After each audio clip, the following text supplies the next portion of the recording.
کہ یہ ایک سائیکولوجیکلی ڈیزیز نہیں ہے، ایک فزیکلی ڈیزیز ہے۔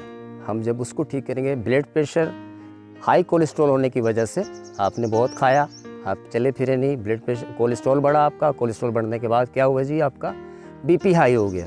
جب بی پی ہائی ہو گیا تو آپ کو غصہ آنے لگ گیا۔ ایک فزیکلی بیماری تھی جس میں بی پی ہائی ہوا، ایک اسباب کے تحت کہ آپ کا کولیسٹرول بڑھا ہوا تھا اور کیفیات تھی آپ کے اندر، آپ کا بی پی ہائی ہوا، یہ فزیکلی ڈیزیز ہے۔ سائیکولوجیکلی اس کا کیا افیکٹ ہے، آپ کو غصہ آنے لگ گیا۔ اب گھر والے بھی کہتے ہیں اس سے بات کرو گے نا، اس سے بات نہیں کرنا، اس کو بی پی ہائی ہو جاتا ہے، ایک دم سے پارا ہائی ہو جاتا ہے نا، تو بی پی چیک کرتے ہیں نا، اس سے پارا ہی اوپر آ رہا ہوتا ہے، اسی سے ریڈنگ مل رہی ہوتی ہے ہمیں۔ اچھا، دوسرا ہے دیکھیں ٹائیفائڈ بچوں کو ہوتا ہے، بڑوں کو ہوتا ہے۔ عموماً آپ 80% بچے یا جو فیمیل ہوتی ہیں ان کو دیکھا ہوگا آپ نے کہ بخار میں ڈر لگتا ہے، ٹائیفائڈ بخار میں خصوصاً ڈر لگے گا، خسرہ میں بچے کو جھٹکے بھی لگتے ہیں، بچہ کانپتا ہے، ڈر لگتا ہے اس کو، یہ ایک فزیکلی بیماری ہے۔ ڈر لگنا اس کے نفسیاتی افیکٹس ہیں، ایک چیز یہ ہو گئی۔ دوسرا یہ ہے کہ زچگی کے دوران، بچے کی پیدائش کے بعد عورت کی سائیکولوجیکلی کیفیات چینج ہو جاتی ہیں۔ وہ کیوں ہوتی ہے جی؟ پروسیس تو سارا فزیکلی سائیکولوجیکلی بے شک ہوا، لیکن اس کے بعد یہ جو زچگی کے 40 دن ہوتے ہیں، ان میں خصوصی احتیاط کیا کیا جاتا ہے کہ جو ہے وہ زچہ کو دورے وغیرہ نہ پڑے، فٹس پڑنا شروع ہو جاتے ہیں بعض خواتین کو۔ تو بھائی فزیکلی بیماریاں ہیں، ان کے سائیکولوجیکلی اثرات آتے ہیں، ٹھیک ہے؟ اور نہ کہ آپ موڈ مینیجر پہ کام کریں، کسی کو آپ سٹرلین دے رہے ہیں، کسی کو آپ سونے کے لیے سونے کی میڈیسن دے رہے ہیں، ہے نا؟ اب تو پہلے تو 1-2 ہوتی تھیں، اب تو بھرمار ہے۔ میڈیکل اسٹوروں پہ اگر آپ وزٹ کرتے ہیں تو 40% تو نفسیات کی دوائیاں رکھی ہوئی ہیں، اور نفسیات کی کیا ہیں؟ منشیات کی دوائیاں ہیں، جو لگ گیا اس سے چھوٹتی نہیں ہیں۔ وہ کہتے ہیں جی SSRI چھوڑنے میں 15 مہینے لگیں گے۔ ہمارے پاس پیشنٹ ہیں، الحمدللہ بہت سارے پیشنٹ ہیں، اور اس کے پروف کرنے کی کوئی ضرورت نہیں ہے ہمیں، نہ مانے ہماری بلا سے۔ آپ یوٹیوب پہ جائیں، آپ ہماری دوسری سائٹوں پہ جائیں، جا کے سرچ کریں، 36 کنٹری سے لوگوں نے جو ہے اس پہ ریویو دیے ہیں۔ یہ وہ ریویو نہیں ہے چائنا والے فیک میں خریدے ہوئے۔ حضرت ابراہیم علیہ السلام کا قول ہے کہ جب میں بیمار ہوتا ہوں، بیمار میں اپنی غلطی کی وجہ سے ہوتا ہوں، اور میرا رب مجھے شفا عطا فرماتا ہے، اور وہ یہ شفا مجھے طبیب کے ذریعے سے ارسال فرماتا ہے۔ تو پہلی حدیث کا مفہوم ہے کہ جب کسی دوا کے اثرات مرض کی ماہیت اور نوعیت کے مطابق اثر انداز ہوں گے تو اللہ کے حکم سے شفا ہوگی، تو بالکل ہوگی، لیکن شرط ہے کہ اس میں تشخیص آپ کی مکمل ہونی چاہیے۔ اگر آپ اس میں میڈیکلی سائنس کا لیتے ہیں، ہیلپ لیتے ہیں، تو اس میں کوئی قباحت نہیں ہے۔ آج کے جو میرے طبیب ہیں، جو ہمارے پیشے سے منسلک لوگ ہیں، میں ان سے بھی گزارش کرتا ہوں کہ آپ کیوں کلیم لیتے ہو کسی چیز کا؟ آپ نے دیکھا ہے ڈاکٹر رپورٹ کراتا ہے لیبارٹری سے، میڈیسن لکھ کے دیتا ہے کمپنی کی، ایسے ہی ہے نا؟ کچھ بھی ہو گیا رپورٹ صحیح نہیں تھی، کچھ ہو گیا تو بھائی میڈیسن صحیح نہیں تھی، ڈاکٹر صاحب فارغ ہیں، ڈاکٹر صاحب بری ذمہ ہیں، آپ پورے کا پورا پھندا اپنے گلے میں کیوں ڈالتے ہو؟